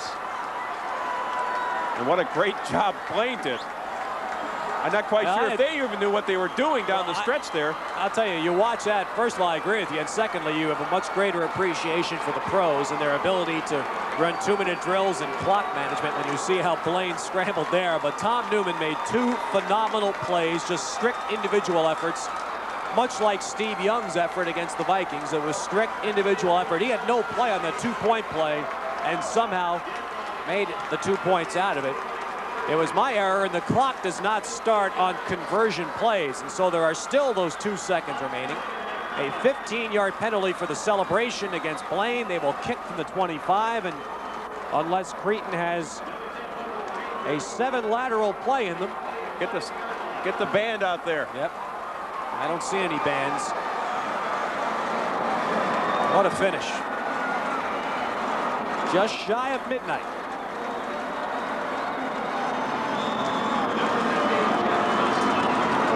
Rainville to kick. And we'll just sit back and watch.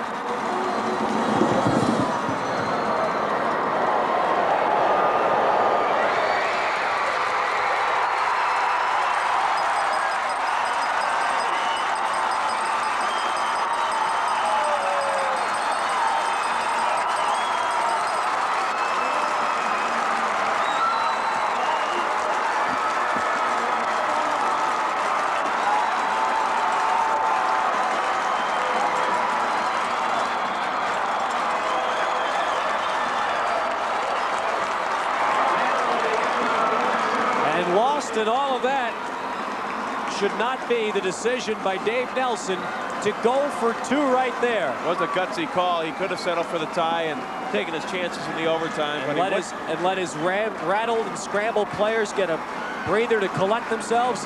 It takes guts to put it all on 1 play. Dave Nelson did, and his team is a state champ. Remaining when the play starts. And try the play action, the rollout. Everyone is covered in the end zone, and Newman takes it himself. We mentioned earlier in the game, this guy can run the football, and he did for the touchdown, and now for the 2-point conversion, which won it all for Blaine at 25-24. Same play, the rollout left. He's going to wind up at the same spot. This is where I thought he didn't have a prayer, but he got around that man.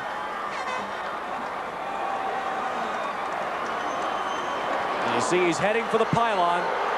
The Cretin Derham folks watching that up on the board here at the Dome still don't think it was a touchdown, but again, remember, the pylon is, if you hit the pylon, you have scored unless you've gone out beforehand, and I don't believe that Newman had been out before he hit the pylon.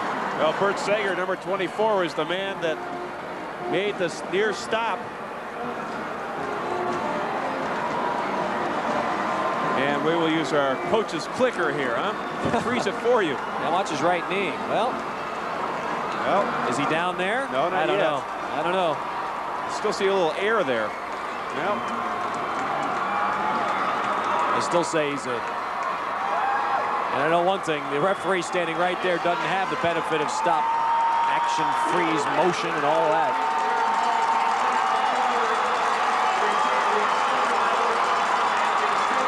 John Busick had all the yards during the game, but that's your hero. 2 great plays for a state championship for the Blaine Bengals. And they have to feel like they deserve it. Many people around the state felt Stillwater was the team in AA this year, and Blaine beat them twice. And I guess they felt like, after beating Stillwater twice, that destiny was theirs, that this was their year. Cretin made him work tonight.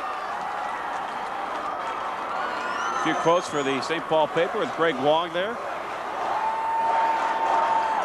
They beat Stillwater, a fine football team, year in, year out. And they were excellent football games. So was this one tonight. What a way to cap off a full day of Prep Bowl 7.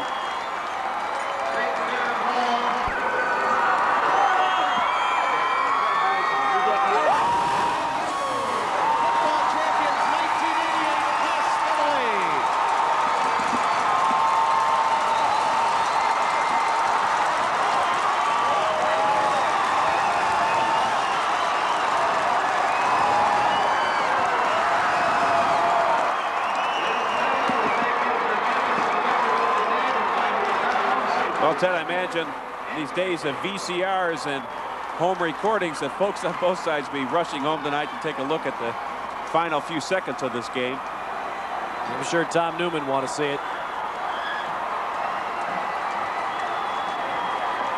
It completed only 3 passes in the football games, regardless of the outcome you've ever been involved in. Oh, it was, you know, especially under these circumstances. You're playing a great Cretin team, and you're in the Prep Bowl, and to have that ending, it was the most exciting moment I can ever think of. All right, if you can think back that far, I'm sure it was just a few minutes ago. It may seem like a year ago, but was there ever any question in your mind about going for 2? Yeah, there was. In fact, originally we were going to go for 1, and then we just felt, hey, we don't want to go into overtime with them. They're that good. So we just thought, hey, we're going to lay it on line. You got to beat them sometime. So we went for it, and it worked. Middle of the ball game, the defenses really took control, but in the last 2 drives, the quarterbacks took over, and Tom Newman showed he's a pretty gutsy guy under pressure. Well, we want him with the football. He's done it all year. He's let us, you look in his eyes, you know good things are going to happen. So we want him to have the football at the end. He did a great job.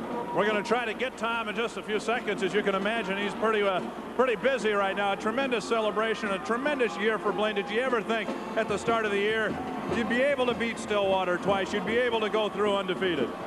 To tell you the truth, no. You know, we thought we'd be pretty good, but you know, we just had so many big games in front of us. It's hard to imagine to go through them all, but it's just been a great year. Our kids have done a great job. David, congratulations.